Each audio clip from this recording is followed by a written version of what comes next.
Yo no sé si tú has conocido algún influencer en estos días o en estos tiempos. No sé si has escuchado a alguno de los jóvenes, de los adolescentes, y cuando le hemos preguntado, ¿qué vas a estudiar? ¿Qué tú quieres ser para el futuro? Y algunos de ellos me han dicho, yo quiero ser un influencer. ¿A usted también le ha pasado? ¿Usted también conoce alguno?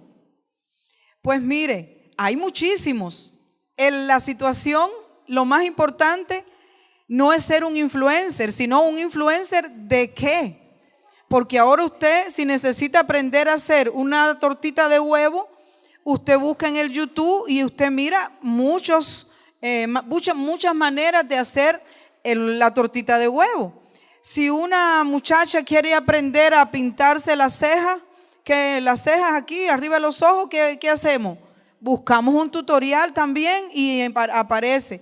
Pero además encontramos variedad de personas que están dedicando su vida porque quieren influenciar en otros. Entonces son personas que en muchos de los casos han atravesado momentos especiales, momentos de dolor, momentos de que han aprendido muchísimo. Yo tengo un influencer de los favoritos míos, está aquí. Aquí es el maestro Raúl Blanco. No, sí, Raulito, es cierto. Yo te miro siempre, yo te escucho, porque yo escucho lo que él hace. Entonces él es un influencer para los que quieren aprender a tocar piano y él está allí, está haciendo algo positivo. Pero hay otros tipos de influencers, Raulito, que no son tan positivos, ¿no? Pues yo quiero decirte que hoy Dios te llama a ser un influencer para la gloria de Él. Tú puedes ser el mejor o la mejor influencer para tus hijos, para tu esposa, para tu esposo, para tus vecinos, para tus jefes, para tus hermanos, para los niños y las niñas que aquí vienen. ¿Alguien puede decir, si yo cuente conmigo, que yo voy a influenciarle de la mejor manera? Porque Dios quiere que tú te conviertas en un influencer. Y yo quiero decirte que hoy la historia que vamos a compartir está en el libro de Jueces. Allí vamos a encontrar la historia de una mujer que se convirtió en una influencer positiva para su generación. No solamente hasta aquel tiempo, sino hasta el día de hoy. Y esa historia está en el capítulo 4 del libro de Jueces. Jueces queda después de Josué. ¿Cuántos estaban aquí la semana pasada? ¿Cuántos estaban aquí la semana pasada? No puede ser. Habíamos varios. ¿Y de quién hablamos la semana pasada? De un hombre llamado ¿cómo? Josué.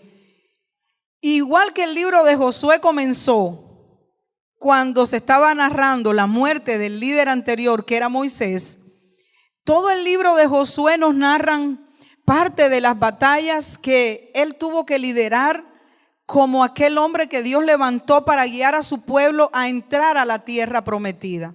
Ahora, Josué, ese libro, terminó con narrándonos la decisión que él tomó cuando él le dijo a todo el pueblo, ya estaban las tribus de Israel con sus tierras que iban a tomar, y les dice él, yo les animo para que ustedes hagan igual que yo. Yo y mi casa serviremos a Jehová. Y él tomó esa decisión y narra los capítulos finales del libro de Josué, que él terminó sus días siéndole fiel a Dios. Termina el libro de Josué y comienzan los libros, comienzan con Josué los llamados libros históricos. Y en este día, el libro de Jueces, es muy importante que tú y yo sepamos que este es un periodo de tiempo que abarca más o menos entre 300 y hasta 400 años pudiera ser. Hubieron 12 jueces en Israel y esto fue desde la muerte de Josué hasta que empezó la monarquía con el primer rey de Israel llamado Saúl, que también un día de estos vamos a analizar.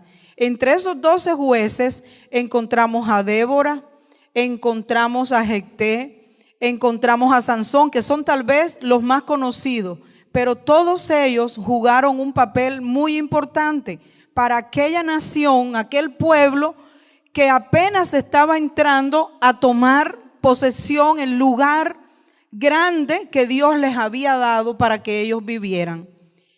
Y esos jueces fueron personas que lideraban al pueblo de Dios, porque Dios siempre ha querido que su pueblo sea liderado por hombres o mujeres conforme a su llamado, conforme al corazón que Dios va preparando. Entonces, el día de hoy nosotros vamos a aprender de una mujer extraordinaria. Es la única mujer en la Biblia que ocupó un lugar tan alto de liderazgo en una nación y en la nación de Israel. Y dice así los primeros versículos de este capítulo 4. Después de la muerte de Ahod, los hijos de Israel volvieron a hacer lo malo ante los ojos de Jehová. Y Jehová los vendió en manos de Jabín, rey de Canaán, el cual reinó en Azor, y el capitán de su ejército se llamaba Sísara, el cual habitaba en Jaroset Goim. Entonces los hijos de Israel clamaron a Jehová, porque aquél tenía 900 carros herrados y había oprimido con crueldad a los hijos de Israel por 20 años. Gobernaba en aquel tiempo a Israel una mujer, Débora, profetisa, mujer de Lapidot, y acostumbraba a sentarse bajo la palmera de Débora entre Ramá y Betel en el monte de Efraín, y los hijos de Israel salían a ella a juicio. Y ella envió a llamar a Barak, hijo de Abinoam, de Sedes de Neftalí, y le dijo: ¿no te ha mandado Jehová, Dios de Israel, diciendo: ve, junta a tu gente en el monte de Tabor y toma contigo 10,000 hombres de la tribu de Neftalí y de la tribu de Zabulón? Y yo atraeré hacia ti al arroyo de Sison a Sísara, capitán del ejército de Jabín, con sus carros y su ejército, y lo entregaré en tus manos. Barak le respondió: si tú fueres conmigo, yo iré, pero si no fueres conmigo, no iré. Ella dijo: iré contigo, mas no será tuya la gloria de la jornada que emprendes, porque en mano de mujer venderá Jehová a Sísara. Y levantándose Débora, fue con Barak a Sedes. Dios bendiga su palabra. Vamos a dejar esos primeros versículos allí. Y tengo que decirte que el pueblo de Israel estaba viviendo etapas y ciclos en su vida donde ellos hacían cosas que desagradaban a Dios, vivían muchas veces en desobediencia, y entonces sentían opresión y vivían bajo opresión. Esos periodos podían demorar largo tiempo, como en el caso de nuestra historia, que pasaron, a ver quién lo puede recordar, ¿cuántos años? 20 años en opresión. Había momentos en que el pueblo, cuando ya miraba que la opresión era tan fuerte, que por sí solos no podían resolver la situación en la que estaban viviendo, entonces ¿qué hacían?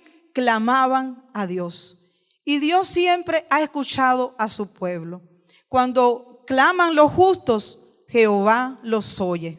Y Jehová nos invita a que nosotros clamemos. Y clamar es: Señor, por favor, ayúdame, Dios mío, ten misericordia de mí. Señor, ayúdame. A veces tú solo le dices: ayúdame, Dios mío. Y Él sabe escuchar ese clamor de nuestro corazón, de nuestra alma. Qué bueno es saber eso, que Él no nos deja. Porque aquí, en esta historia, podemos encontrar de la fidelidad de Dios, que a pesar de que aquel pueblo se alejaba, no le buscaba, no le honraba, Dios levantaba vez tras vez a aquellos jueces, a aquellos líderes.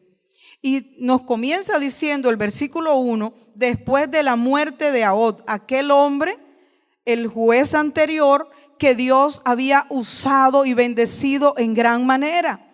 Y entonces, cuando muere Og, que era el que se había encargado de llevar al pueblo a hacer lo correcto delante de Dios, a enseñar, a redarguir.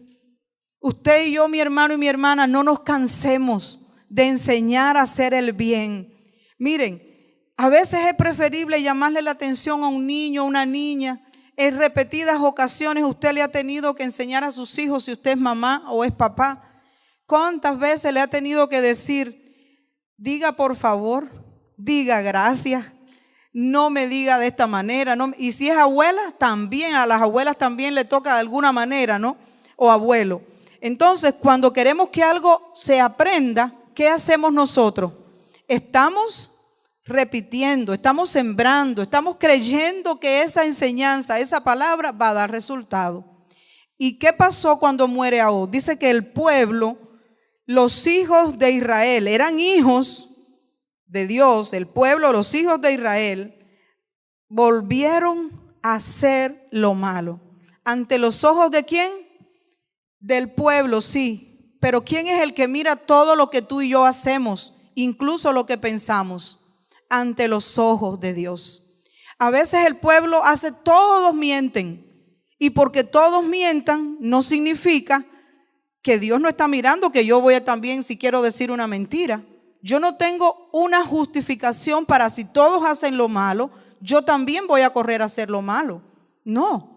Aquí estaban delante de Dios, dice, Él reconoce, el Señor, que estaban haciendo algo que no les agradaba. Posiblemente haciendo cultos a otros dioses, que había sido uno de los pecados por los cuales Dios les reclamó una y otra vez al pueblo. ¿Y qué pasó en el versículo 2 que dice? Y Jehová los vendió en mano de Jabín, aquel rey cananeo, que tenía ¿cuántos carros? 900 carros herrados. Eso en aquel tiempo, hermano, era un ejército poderosísimo. No era un ejército cualquiera. Y dice, entonces los hijos de Israel clamaron a Jehová, porque los había oprimido con crueldad. ¿Por cuánto dice Cristian allí? Por 20 años. El primer año que estaban haciendo lo que no era bueno y miraron la opresión, el pueblo, seguro que dijo, nosotros nos las arreglamos y salimos de esto. Pero usted alguna vez se ha sentido oprimido, y usted alguna vez, si ha estado en esa situación, usted dice, no, esto debe ser que como a todos les ha pasado, seguro que ya se me va a pasar esta etapa, seguro que ya voy a salir adelante. Pero usted mira que pasa una semana, un mes, 2 meses, y que usted avanza, que usted lucha, que usted pone de su parte, que usted se cansa, usted retrocede. Pero en todo eso, usted está viendo que vuelve al mismo lugar, que vuelve a sentir la carga, que vuelve a sentir depresión, que vuelve a sentir enojo, que se vuelve a sentir solo. En todo eso usted dice, esto ya no es normal. Pero ¿cuánto tiempo pasamos cuando estamos en opresión, tratando de resolver las cosas por nosotros mismos y no clamamos a Dios? Este pueblo esperó 20 años en que tenían impuestos más altos, en que les robaban, les mataban a las familias, porque los cananeos no eran personas buenas, aquí lo dicen, con crueldad. Crueldad. ¿Sabe qué es lo bonito?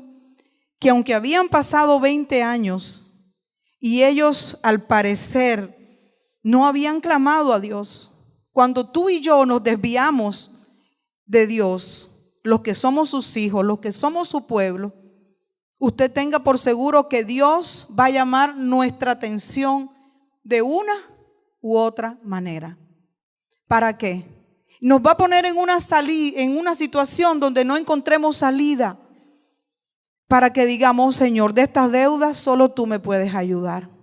De esta enfermedad y de este diagnóstico, Señor, solo tú me puedes ayudar. De esta situación con mi hijo o mi hija, solo tú me puedes ayudar. De esta situación que no encuentro trabajo, solo tú, Señor. De estas relaciones rotas, oh Dios mío, esto ya no tiene arreglo. Me ofendieron hasta lo último. Me dijeron, ya no me vuelvas a llamar. Pero Dios mío, solo tú me puedes ayudar, porque yo te conozco. Yo sé que tú eres el que resucitaste a Lázaro después de 4 días, cuando ya se pensaba que humanamente no era posible hacer nada.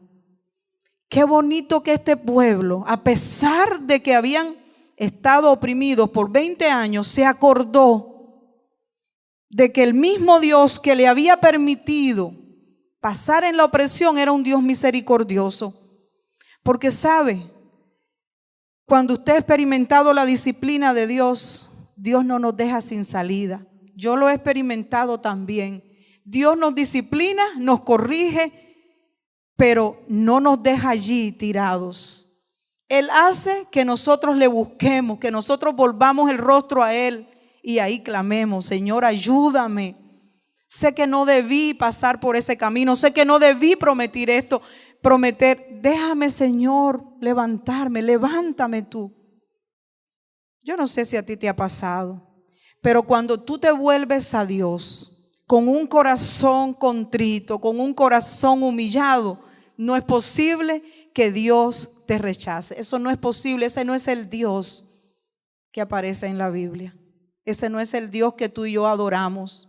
Él es un Dios misericordioso, justo, que muchas veces nos deja enfrentar las consecuencias, pero no nos deja solos. ¿Cuántas veces hemos visto muchachas aquí, chicas, que han salido embarazadas muy jovencitas?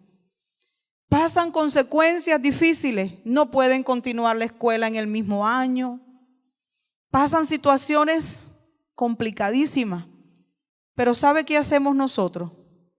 Le ayudamos a buscar la cuna. Esto no es una publicidad, ¿verdad? Pero la ropita, la cuna, ayudamos en tantas cosas porque somos el reflejo del amor de Dios. Le enseñamos, le instruimos para que no pase en esa situación. Pero si llega a pasar como ha sucedido aquí, ahí vamos nosotros a acompañarles. Y eso es lo que hace Dios con nosotros. Él sabe cuando estamos viviendo una consecuencia, pero no nos deja allí solo. Él nos viene y nos ayuda a levantarnos. Ese es el Dios de nosotros. Y este pueblo de Israel conocía muy bien a Dios. Y dice que clamaron a Él. Clamaron porque ya no se podía más. Inmediatamente, en aquel tiempo de oscuridad, en aquel tiempo difícil, en aquel tiempo donde nadie tal vez quería buscar a Dios, había una mujer llamada Débora, que su nombre significa abeja o laboriosa. Y esta mujer no se dejó influenciar por las prácticas negativas que había en su generación, en su pueblo, sino que ella fue una influencer de parte de Dios para ellos. Dice que ella estaba casada, era mujer de lapidor, significa que es una mujer que también estaba bajo autoridad, porque aquí no dice era lapidor, esposo de ella, dice Débora era esposo de lapidor, significa que en su casa había orden, porque Dios le dio al varón, a los varones que están aquí, Dios les ha dado una gran responsabilidad y un gran privilegio. Ser cabeza de sus esposas, ser los líderes en sus hogares. Y el hecho de que Dios quiera llamar a hombres y mujeres para un ministerio específico no significa que va a estar la mujer por encima del hombre. Eso no significa. Significa siempre que nosotras tenemos que rendir cuentas, que tenemos una autoridad, especialmente, también aquí está el pastor Treyes, el pastor general, pero también en la casa. Y Débora era una mujer profetisa. Las profetisas son mensajeras, mensajeros, hasta el día de hoy, que traen un mensaje de parte de Dios para su pueblo. Un mensaje específico, una revelación. Pero estaba esta mujer en comunión con Dios, a pesar de que vivían tiempos difíciles. Y Dios le revelaba a ella. ¿Por qué? Porque se es posible ser un influencer para tu generación de parte de Dios si tú le buscas, si tú le eres fiel a Él en primer lugar. Tal vez tú tienes 3 hijos o 4 y eres la indicada. ¿Cuántos son tus niños? 3. Tú eres la indicada para ser la mejor influencer de esos niños. Lo que tú influyas en ellos hoy, nunca se les va a olvidar. Porque la figura de la mamá, ¿cómo es? Especialísima. Y así cada uno de nosotros tiene un rol y un llamado y un pueblo para influenciar, para modelar con lo que hacemos. Y esta mujer, Débora, profetiza, una mensajera, también era juez, estaba en la palmera de Débora. Nos dice la ubicación, y allí venía el pueblo buscando ¿qué cosa? Su justicia. Venía el pueblo porque quería tener una resolución a sus problemas. Y en esas funciones que ella estaba haciendo, dándose a respetar por el trabajo diligente que hacía, ¿cómo llegó esta mujer a ser jueza? ¿Cómo llegó esta mujer a ser tan usada por Dios? Que vamos a ver aquí cómo Barak, el capitán del ejército de Dios, le dice que vaya con él a la guerra.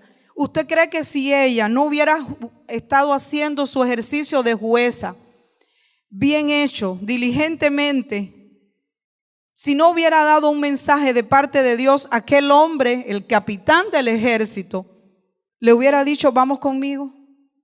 Yo creo que no. Allí estaba ella haciendo su función y en esas funciones ella manda a llamar a Barak. Barak es el capitán del ejército del pueblo de Dios. Y le dice, ¿no te ha mandado Jehová, Dios de Israel, diciendo, ve, junta a tu gente en el monte Tabor y toma contigo 10,000 hombres de la tribu de Neftalí y de la tribu de Zabulón? Porque allí los voy a traer hacia ti. Allí el Señor te los va a entregar en tus manos. Versículos 6 y 7. Y Barak viene y la escucha. Había una situación difícil. Dios determinó que les va a dar la victoria. Había un capitán del ejército. Estaban las tribus, estaban los hombres, 10,000 hombres. No era cualquier ejército.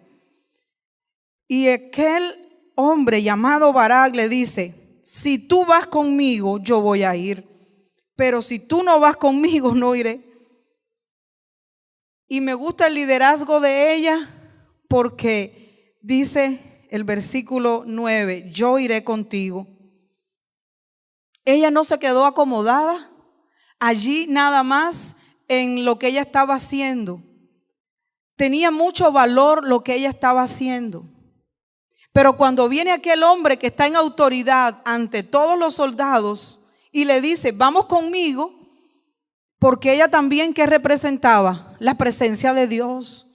Las mujeres no iban a la guerra. Las mujeres no acostumbraban a ser juezas. Pero Barak pudo reconocer en aquella mujer lo que Dios había puesto en ella y cómo ella podía ser de bendición. Y los hombres que están aquí y también los que nos escuchan, ¿será que podemos llegar a reconocer lo que Dios da a otra mujer, a las mujeres, para ser líderes, para servir de la mejor manera? Porque qué feo es la sociedad cuando no se reconoce eso, ¿verdad? Porque ¿quién es el que da la victoria? ¿Quién es el que trazó la estrategia? ¿Fue Barak? ¿Fue Débora? Dígame, ¿qué leímos ahí? ¿Quién trazó la estrategia? ¿Quién tomó la iniciativa para liberar a su pueblo? Bien me lo dice Emilio. Dios. Dios dijo, escuché el clamor de ellos, le revela a ella, llama aquí al capitán, esta es la estrategia, vamos. Y ella no dijo, yo me voy a quedar aquí en la palmera, yo me voy a quedar acomodada, esto es lo que Dios me dio a mí. No, ¿qué era el interés común que tenían? Sacar al pueblo de la situación de humillación y de opresión en la que estaban. Entonces, qué bonito es cuando podemos complementar los dones, los talentos, el llamado, el liderazgo que Dios nos da en la casa, en los trabajos, en la vida, en los ministerios. Ni yo sola puedo, ni usted solo puede, porque la estrategia, ¿quién la da? Dios. ¿Para quién es la gloria? Para Dios. ¿Quién es el que llama? Es Dios. ¿Quién es el que determina a quién le va a dar la victoria? Dios. ¿Quién es el que determina a quién se va a llevar la gloria de esa victoria? Dios. Porque dice que Débora le dice, yo voy a ir contigo. Pero, cuando hay un pero yo iré contigo, mas no va a ser tuya la gloria de aquella jornada que estamos emprendiendo. Porque en manos de mujer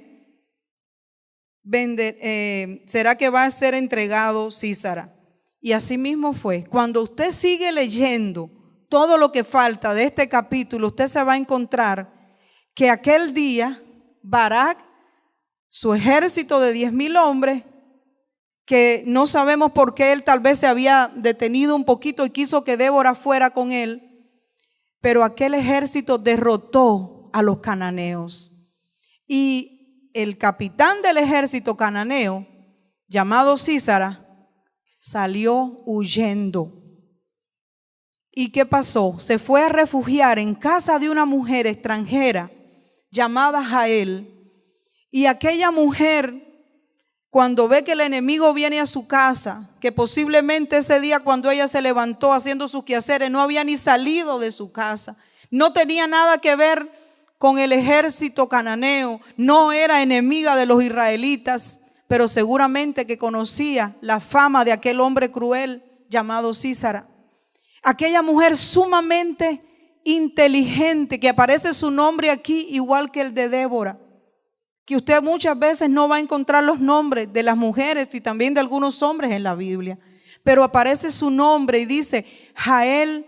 Cuando llega Sísara, Sísara le dice a ella, dame agua, y ella le dio leche y le puso una manta, y aquel hombre le dice,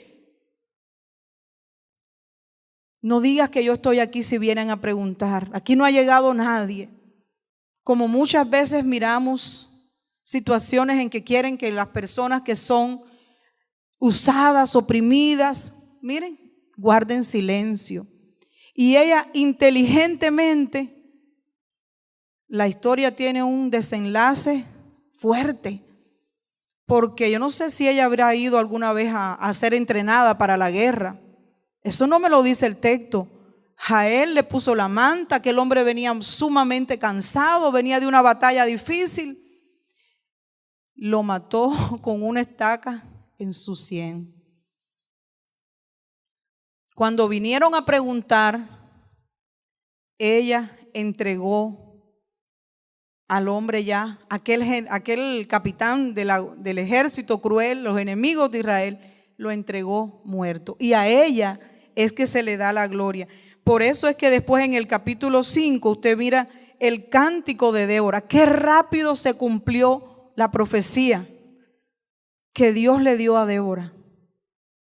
Qué rápido. Aquella mujer, Jael, viene el enemigo a su casa y ¿qué hace? No lo deja salir vivo de ahí. ¿Qué te habla el Señor con eso? No estaba preparada, tenía leche, tenía miel, tenía una manta y no permitió que por el hecho de que había llegado aquel hombre tan peligroso, no dice que el esposo de Jael estaba allí, posiblemente estaba en el campo. Cualquiera de nosotras que hubiera dicho, yo no fui entrenada para la guerra, no está mi esposo, me pongo a llorar. Si ella no lo hubiera matado a él, posiblemente él la hubiera matado a ella, porque era un hombre cruel. Pero además, cuando llegaron los otros a buscar allí, ¿qué hubiera pasado si ella no lo hubiera matado? Se hubieran puesto en enemistad su casa con el pueblo de Israel. Y eso no pasó. Entonces una mujer audaz, una mujer valiente que también está en este libro, nos está influenciando a nosotras las mujeres y también a los varones para que aprendamos siempre a ser fieles con nuestros amigos, con el pueblo de Dios, para que aprendamos a ¿qué? A no dejar entrar un enemigo a la casa, allí que cobre vida y cuidarlo. ¿Cuáles son los enemigos que pueden llegar a nuestra casa? Que llegan. ¿Cuáles? ¿Cómo llegan los enemigos hoy en día a nuestra casa? Por los teléfonos, por el tele, como las amistades que dejamos entrar. ¿Cómo llegan los enemigos?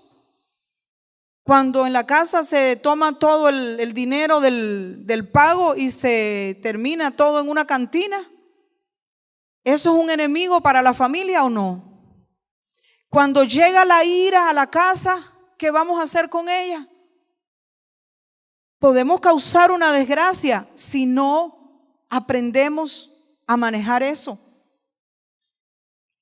Hay muchos enemigos hoy en día, ¿sí o no? ¿Qué vamos a hacer nosotros? ¿Qué vamos a hacer? ¿Qué nos enseña Débora? Que aunque vivamos en una sociedad, en un tiempo difícil, podemos ser fieles a Dios. Podemos ser influencers de algo positivo, de ser personas que puedan aprender a escuchar la voz de Dios. Ella pudo ser instrumento de Dios para que el pueblo de Dios fuera libre. Y hasta el día de hoy se sigue hablando de ella como una guerrera. Hizo cosas que tal vez no estaban determinadas para el rol de ella como mujer, como esposa, como juez. Dio un paso mucho más allá al momento en que fue a la guerra, en el momento en que tal vez de poquito en poquito, de día en día, fue construyendo el hábito de ir allí a acompañar al pueblo, a juzgar, a hacer lo mejor para Dios. Y a veces nosotros queremos tener grandes victorias y no hacer las cosas, hábitos que son importantes. Las grandes victorias se construyen pasito a pasito, poquito a poquito, de la mano del Señor. Con Él es posible. Lo que parecía imposible para aquel pueblo, que ya tal vez se sentía que Dios les había abandonado porque sabían que estaban haciendo algo incorrecto, porque no habían pedido su ayuda, porque aquel otro ejército tenía guerreros armados, tenía buenas cosas. Ellos no se limitaron. ¿Qué más aprendemos de Débora? Dijo: sí, te acompaño, porque aquí lo importante no es mi persona, no es la gloria para mí. El nombre que va a ser glorificado aquí, ¿quién va a ser? El de Cristo, el de Jehová de los ejércitos. Y esa actitud de ir con Barak, de darle el mensaje a él, de ser fiel a Dios en hacer lo que Dios le había dicho que hiciera, es lo que trajo la victoria para ese pueblo. ¿Cuántas cosas tuvieron que alinearse para ganar un proyecto, un propósito? Y hoy, mis amados hermanos y hermanas, nosotros tenemos tareas grandes e importantes aquí en esta congregación. Usted nos mira que somos poquitos. Usted nos mira que estamos ahí luchando, que a veces no sale todo bien como quisiéramos, pero tenemos una gran tarea, que la gloria de esta tarea es para Dios. ¿Por qué? Porque la tarea de nosotros es enseñar la palabra, enseñar valores, enseñar educación. ¿A quién? A los niños, a los adolescentes y también a nosotros los adultos, por supuesto. Pero que esta generación de los niños no se pierda. Eso es una tarea que necesitamos capitanes del ejército, necesitamos mujeres y hombres que en medio del caos que pueda vivir Houston o esta nación, dediquemos tiempo para buscar la justicia, para orar, para conocer del Señor, para escuchar su voz, porque Dios quiere que seamos influencers en esta sociedad, seamos sus influencers en esta sociedad. ¿El Señor podrá contar contigo? ¿A quiénes vas a influenciar primero? ¿Cómo lo estás haciendo ya? Porque lo somos, si somos adultos y estamos aquí, ya lo estamos haciendo. ¿Cómo influencias tú a tu vecino, a tu vecina que te pone una música terrible? ¿Cómo lo influencias? ¿Esperando que él termine para poner otra tú más alto? Cuando te tiran la basura allí va pasando y se les olvida. Pero qué casualidad que siempre a tu vecino o a tu vecina se le olvida pasar a dejar la basura allá lejos. Siempre se le olvida y la pasa dejando allí, cerca de tu casa. ¿Cómo vas a hacer para influenciar a esa vecina, a ese vecino? ¿Qué es lo primero? Comunión con Dios, estrategias de Dios, la victoria es de Dios. Y después van a venir las coordenadas para nosotros. ¿Cómo vamos a hacer? ¿Y qué tal que un día tú decidas poner la música cristiana bajito, decirle Dios le bendiga? Lo invito a la congregación donde yo me reúno para alabar y bendecir al nombre del Señor. Va a decir, y es que raro, esta vecina no me tiró la puerta en la cara, vio que la basura. No se preocupe, yo la voy a llevar. Ay, Dios mío, yo diciendo eso aquí, y cuando uno predica algo, después uno tiene que, siempre viene en camino ya eso. Entonces yo no quiero poner algo tan alto, ¿no? Ya me ha tocado también. ¿Cómo vamos a influenciar a nuestra generación? A la familia, vecinos, amigos. Dios te va a dar las estrategias. Dios te quiere usar. Dios te quiere ayudar. Dios quiere usarte. Así que vamos a orar, porque yo sé que Dios no ha cambiado. Yo sé que Él siempre nos escucha cuando nos volvemos a Él de todo corazón, como hizo aquel pueblo. Yo sé que hay muchas Déboras que puedan estar aquí, y no solo mujeres, no solo Jael, no solo Barak. Los Barak de Dios también necesitan a Déboras que les acompañen. Las esposas que estamos acá, nuestros esposos nos necesitan que vayamos con ellos a las batallas que ellos tienen. Porque ahí vamos a estar nosotros apoyándoles a ellos. Ahí vamos a estar orando.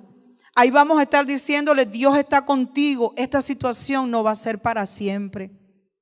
Y si son nuestros hijos a los que tenemos que apoyar, aunque salgamos del confort y de la rutina, y porque nadie lo haya hecho, hazlo. Ve a la escuela, da la cara, dile que quieres aprender con ella o con él a bailar, a hacer ejercicio, a hacer las tareas. Dios te va a dar las estrategias para ser un influencer de Él en este tiempo, con tus compañeras de trabajo, con tus compañeros. Eso es lo que Dios quiere que hagamos.